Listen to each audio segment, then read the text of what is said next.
Hey everyone, it's Jacob again, and I've come back with another installment of the Samoan grammar lessons. Again, the point of me making these videos is for anyone out there who wants to learn how to speak Samoan or speak Samoan better, potentially, to speak with family, speak with friends, or just because you plan on traveling there. Anyway, building on previous videos that I've made, and I'll try and put in those link cards above, because they all kind of build on one another. But today I'm going to be going over simple verb sentence structure. So in the very last video that I did, I introduced what I'm calling noun phrases, or what I call the simplest sentence structures in Samoan. In this lesson, what we're going to be doing is building on that and using verbs. So again, to kind of put this all together, we really have to talk about how you actually conjugate a verb in Samoan for different tenses.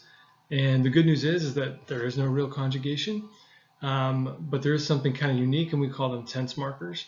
So I'll go into that, and then we'll actually talk about, hey, what's the simplest form of a verb sentence in Samoan, and we'll kind of go through some practice of how that really works in real life.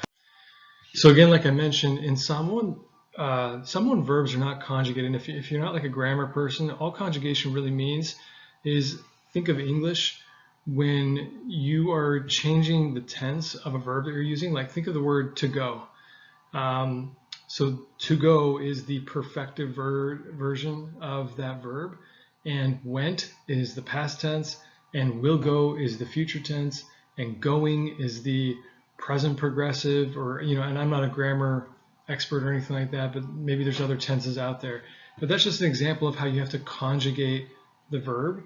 And there's also other changes that maybe verbs take on based on how many people they're referring to. So if any of you have taken French or Spanish, you'll know that the form of a verb will sometimes change depending on whether or not it's one person that's doing it, or if it's two people that are doing it, or it kind of goes on and on. In Samoan, the nice thing is generally speaking, with some very minor exceptions, a verb in Samoan pretty much stays exactly the same regardless of how many people or when it happened. But the way that we still convey the meaning of tense, something happening in the past or in the future or presently, is there's something called tense markers. And so in the table you'll see up here on the slide, on the left hand side is the Samoan tense marker. The next column over is what that tense really translates to, like in grammar speak, or hopefully it's kind of like something that's understandable. And I've got an example and then a translation. And so I'll just kind of go over this. But basically what happens is these tense markers go in front of every verb, and that's what tells you when that verb has happened or happening. So I'll kind of go through them. And again, what I try and do in these videos, I try and say the Samoan out loud so it can kind of model the pronunciation. So hopefully that's helpful. And again, obviously I'm not Samoan, I'm Palagi. So I'll do my best to pronounce this correctly. Let's put it that way. I may not have the best accent, but I'm pretty sure I can get through this. So again, I'll kind of go down. Sa and na. So there are two tense markers in Samoan that describe the past, both sa and na. And in my experience, these are pretty much interchangeable. If you go and research this a little bit, you might find that some people will say, well, sa is the indefinite past and na is the definite past. I'm not really sure that that's true. In my experience, they're pretty interchangeable. If you guys know any different, please comment below, because I could learn something. So I'm putting them together, and they both denote the past. So in the example I've got here is Sa'alu litama. Sa'alu litama. This means that the boy went. So Sa'alu is tense marker with the verb alu, which means to go, and then letama. Letama in this case is the boy. And again, we'll talk about how the structure of Samoan sentences works, but this means the boy went. Ua. Ua is a tense marker that's what's called present perfective. And really the way I look at this is it's something that occurred in the past, but the effect of it is still going on. So the example I've got here is ua matala le whaitatoa. Ua matala le whaitatoa. What that means is the door is open. So think of like, hey, I don't know who left the door open, but at some point somebody opened the door and it's still open even right now. So ua matala le whaitatoa. So hopefully that makes sense. Again, let me know in the comments if this doesn't make sense, or let me know if there's something else that would be more helpful in this area. Olo. Olo is the present progressive tense marker. So think of in English, if you're putting an ing at the end of a verb, that means you're in present progressive tense. So an example here would be olo tamoe litene. This means, and I'll say it again, olo tamoe litene. This means the girl is running. So again, any kind of like ing verb, like for example, we could have swapped in alu, which means to go. In this sentence, we could have said olo alu litene. Olo alu litene. That means the girl is going. So that's kind of the example of like, oh, what's present progressive. The next tense marker, I'll kind of talk about half of it, and the other half I'll sort of save for a future video, but I'll call it e or sometimes te. I say sometimes te because you only use this tense marker in sort of the te form if you're using certain pronouns, which I'll introduce later. So for right now, I would just call it e. But this is what's called present continuous tense, and all it means is like, it's very much present tense, but it's particularly for things that they're more sort of like attributes of whatever noun you're talking about. So it's not like we expect them to change a lot, it just sort of is what it is. This is a very common tense, and we'll kind of go through some examples, but the one I've got here is ele poto le tama. Ele poto le tama. So I've also kind of introduced a new element here, but basically what this translates to is the dad is not smart. So a couple things, it's not like the dad could never learn and get better, but just generally speaking, we're just describing him. It's not something that happened in the past and is still here. It just is something about the dad. It just is what it is. So it's very much present tense, but it's not like an ing kind of present or anything like that. The other thing I want to add in here is you'll notice that I put le poto. So le is a word in Samoan that negates whatever it precedes, and in this case, poto is the verb, which means to know, or it's intelligent, or there's some different translations. And if you put le in front of it, it just means the opposite. It's basically like not in English. So again, every verb that we learn today, you basically can say, well, I've learned two verbs because I've learned how to say not that.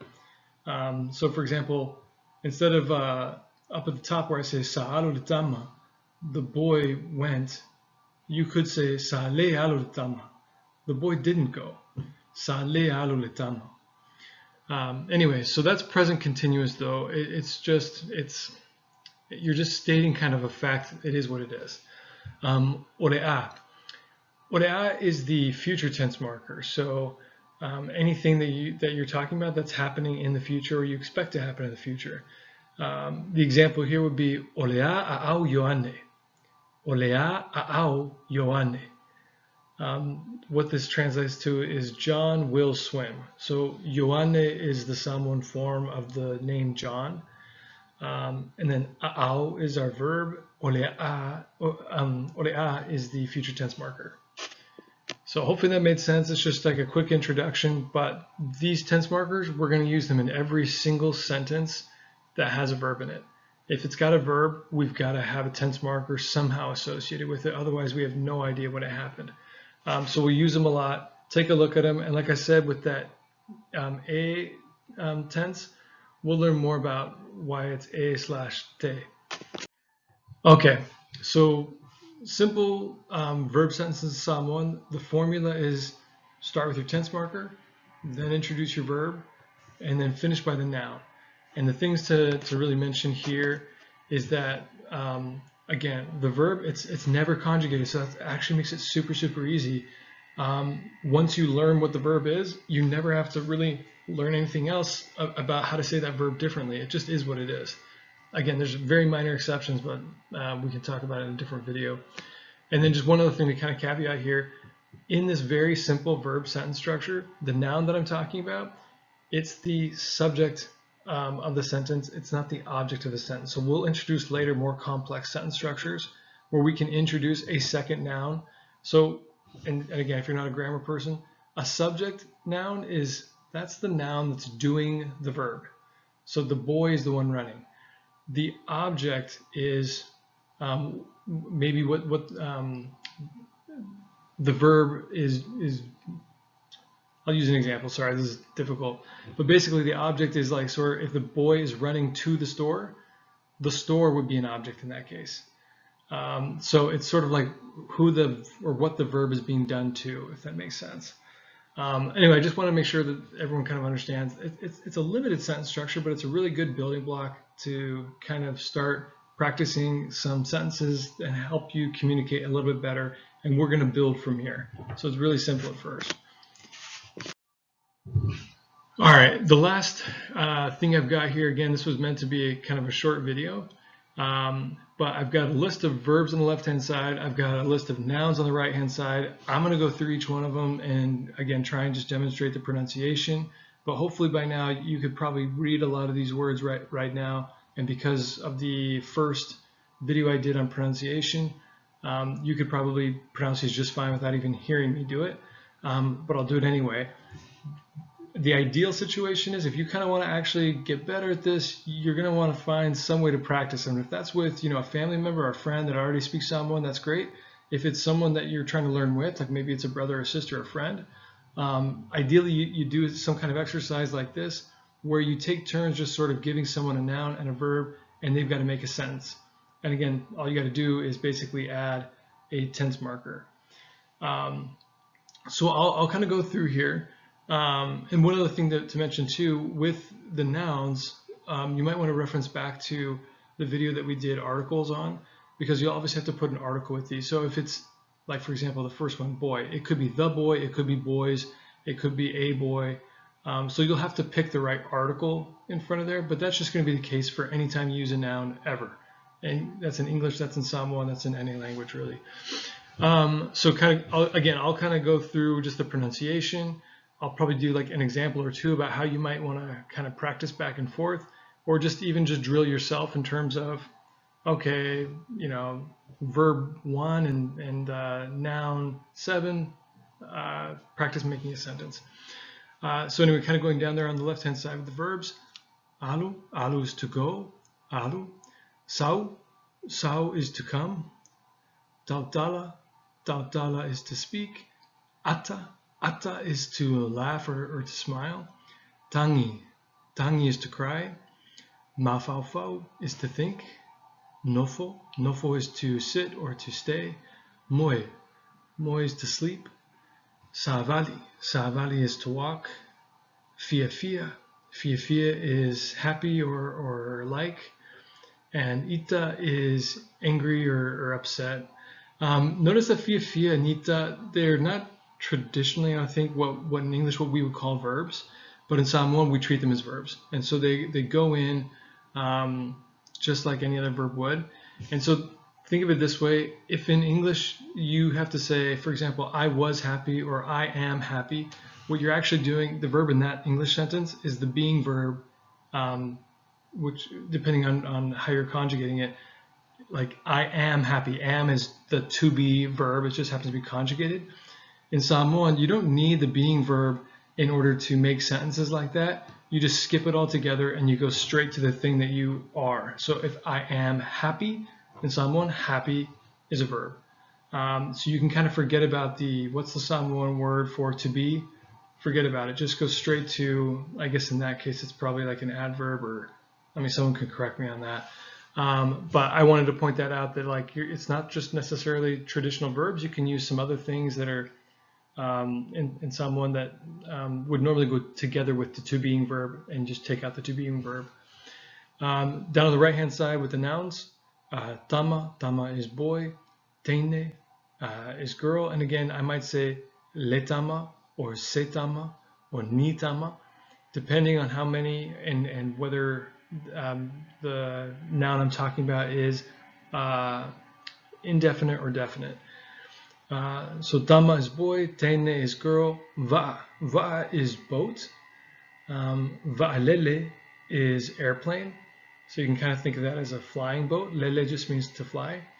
So va'alele is a flying boat or flying vessel. Basi is a bus. That one's kind of similar to English. Ta'avale is a car.